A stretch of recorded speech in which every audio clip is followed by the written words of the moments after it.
Hello साथियों, मैं सत्येंद्र सिंह एक बार फिर से स्वागत करता हूं आपका अपना यूट्यूब चैनल जेआरएस अकेडमी पर। दोस्तों, आज से हम लोग क्लास 12th का फिजिक्स का जो एनसीईआरटी न्यूमेरिकल होता है हम लोग उसे स्टार्ट कर रहे हैं। और हम लोग पहले चैप्टर का जो फर्स्ट फिजिक्स है उसके पहले चैप्टर का हम लोग यहाँ पे क्वेश्चन देखेंगे। तो आइए हम लोग पहला क्वेश्चन की ओर चलते हैं। और एनसीईआरटी का ये पहला क्वेश्चन है जो कि आपकी बोर्ड परीक्षा के लिए बहुत इंपॉर्टेंट है। और इसमें कहा है, स्क्रीन पे मैंने क्वेश्चन लगाया है, आप लोग देखिए। वायु में एक दूसरे से 30 सेंटीमीटर दूरी पर रखे दो छोटे आवेशित गोलों पर क्रमशः 2 × 10⁻⁷ तथा 3 × 10⁻⁷ कूलम्ब आवेश है। उनके बीच कितना बल है? ठीक है ना। आइए हम लोग क्वेश्चन 1 की ओर देखते हैं। क्वेश्चन 1 में कहा क्या है? वायु में एक दूसरे से वायु में एक दूसरे से एक ये गोला है, एक ये गोला है, और ये वायु में रखा है। और ये एक दूसरे से कितनी दूरी पे है? 30 सेंटीमीटर की दूरी पर है। और कहा है कि इन पर जो आवेश की मात्रा है, दो छोटे आवेशित गोलों पर आवेश 2 × 10⁻⁷ कूलम्ब। इस पर जो आवेश है 2 × 10⁻⁷ कूलम्ब है। और इस वाले पर 3 × 10⁻⁷ कूलम्ब आवेश है। इन दोनों गोलों पर इतना आवेश का मान है। कह रहा है इनके बीच लगने वाला बल ज्ञात कीजिए, कितना बल लगेगा। ठीक है ना। अब यहाँ पर दोस्तों हम लोग जानते हैं Q1 का मान कितना हो गया? 3 × 10⁻⁷ कूलम्ब।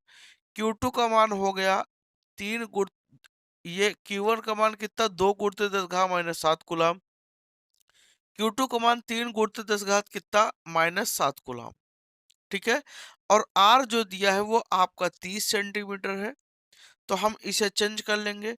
जब चेंज करेंगे 30 गुणते सेंटीमीटर जो मीटर में बदलेंगे 10⁻⁻² का क्या करेंगे? गुणा कर देंगे।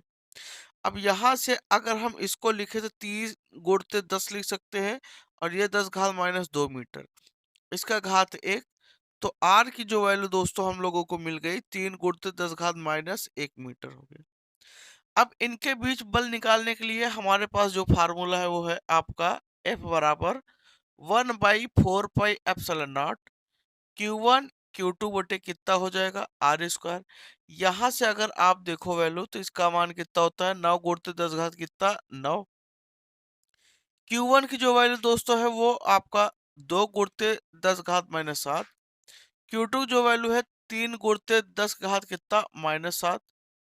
और R की जो वैल्यू है वो 3 × 10⁻⁻1 का क्या हो जाएगा? स्क्वायर।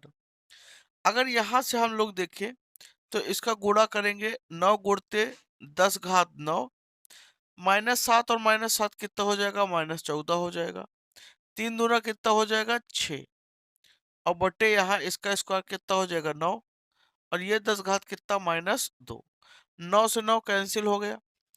अगर 14 में से अगर आप 9 घटा दीजिए तो कितना बचेगा?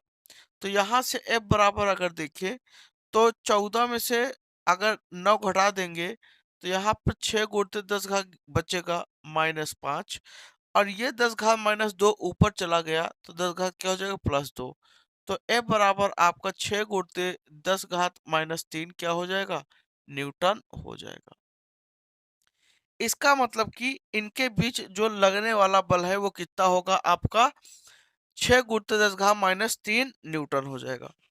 अब अगर दोस्तों यहीं पर पूछ लिया जाता कि इसका नेचर क्या होगा, जो लगने वाला बल है इसका नेचर क्या होगा, तो अगर हम देखें, अगर मान के चलें इस पर, क्योंकि यहाँ पे दिया नहीं है कि कौन सा आवेश है, धनात्मक आवेश है कि ऋणात्मक आवेश है, तो हम ये मान के चलते हैं कि यहाँ पे क्या है? समान प्रकृति है।